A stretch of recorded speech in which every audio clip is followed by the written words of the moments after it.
আসসালামু আলাইকুম। আজ কার্তিক মাসের 5 তারিখ, অক্টোবর মাসের 21 তারিখ। আমার লাউয়ের গাছে সার দেব। এই যে 4 কেজি 200 ডিএপি সার, 39টা গাছ আছে। আর এখানে দানা বিষ আছে 3 পোয়া মতন, 2 জায়গা মিলে এই গাছের গোড়ায় দেব। লাউ গাছের দানা বিষ একটা গুরুত্বপূর্ণ বিষয়। লাউ গাছে যে বুয়া হয় গাছের গোড়ায়, কুড়ি খাইয়ে যায়, সেই ওকে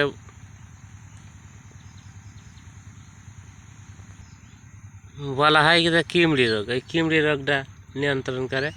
কিমড়ি গাছে থাকলে গাছের যে সার মাটিতে শক্তি, সেই শক্তিটা চলে যায়। তাই প্রত্যেকটা ক্ষেতেই, যে সবজি খেতে, বিশেষ করে পটল, লাউ এই জাতীয় খেতে দানা বিষয়টা তো গুরুত্বপূর্ণ, সেই সাথে পোকার আক্রমণও কম হয়।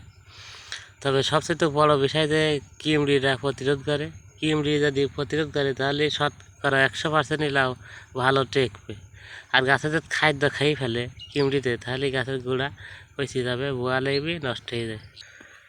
আলহামদুলিল্লাহ, আমার লাউ গাছে 3 মাস বয়স পর্যন্ত ধরা পাইতে যাচ্ছে। যাই, লাউয়ের এখন কার্তিক মাস, এখন এই সময়টা টাকা পয়সার একটু মানুষের অভাব থাকে। আর বিশেষ করে লাউ 6 কাঠা জমি একটা বান্ধিছি। লাউয়ের জমিতে আবার এর ভিতরে আবার লাউ লাগাইছি। এই গাছের বয়স 3 মাস হয়ে গেছে। আর এখন কার্তিক মাস, অঘ্রাণ, পৌষ, মাঘ, এই 2 মাস আবার লাউ লাগালে হয় না। এই যে গাছে লাউ ধরে গেছে। আর এই নতুন করে লাউ লাগালে, এই গাছ কাটা বুড়ে হয়ে গেলে আবার নতুন করে গাছের লাউ পাওয়া যাবে। এই যে একটা দেখা যাচ্ছে, ওই যে একটা দেখা যাচ্ছে।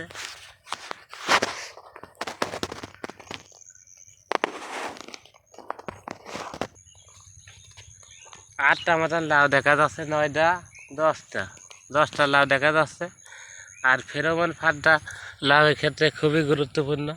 ফেরোমন ফাঁদ গত সপ্তাহ খানেক হয়েছে দেওয়া। এই যে ফেরোমন ফাঁদে অসংখ্য অসংখ্য পোকা ঢুকেছে, তারপরেও একটা দেওয়া হয়েছে। আর গতকাল কি 2টো কিনা আনা হয়েছে, এখন দেওয়া হবে ফেরোমন ফাঁদ। ফেরোমন ফাঁদটা দিলে ওই পোকা এসে ভিতরে বসে, লাউ নষ্ট করে না। আমি যে সার দেবো, একটা এই যে যেসব গাছ কাটে, এই যে বড়ো গাছ, এই গাছে একটা গাছে 100 গ্রাম করে 4 দিচ্ছি ডিএপি সার, এই বিষের সাথে মিশিয়ে ছিটি 1 বালতিকে পানি দিয়ে দেবো।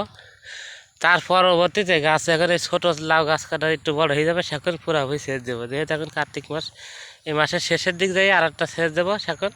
আর এখনও সেচ দেওয়া হবে না, আকাশে পানি হতে পারে। এই যে লাউ গাছে সব লাউ একটা দেখা যাচ্ছে, ফুল আসছে। এই যে হিঙাও লেগেছে দেখছি। লাউ গাছে যাতে দীর্ঘদিন লাউ বেচা যায়, সেই উপলক্ষে ভিতরে আবার ছোট গাছ লাগাই নিয়েছে। আর সেই সাথে এই যে গাছ আবার লাগাই নিয়েছে, এই যে ছোটো চারা, এইটি যাতে আবার ওই গাছটা বুড়ো হওয়ার পরে আবার এই জাতীয় গাছ আবার বানে ওঠে। এই যে লাউ চাষের গুরুত্বপূর্ণ একটা বিষয়, সেটি আছে নিয়মিত পানি দেওয়া। 15 দিন পর পর, অবশ্যই শীত হোক আর গরম হোক, 15 দিন পর পর অবশ্যই পানি দিতে হবে। তাহলে কি দায়িত্বে লাউ গাছের যে রস কম থাকলে লাউয়ের ফল সব ঝরে যাবে, ফল টেকবে না। তাই গাছ যেমনই হোক পানি দেওয়া অত্যন্ত জরুরি।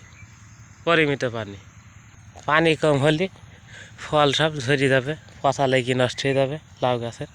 তাই অবশ্যই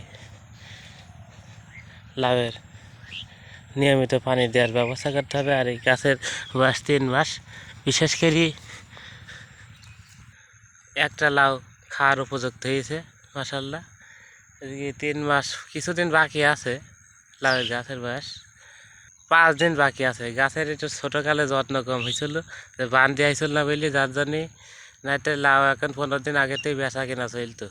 যাই হোক, বান দেওয়ার পরে একটু সার মাটি দেওয়া হয়েছে, যার জন্যে গাছটা একটু হয়েছে। সব গাছে সব ফুল আসছে।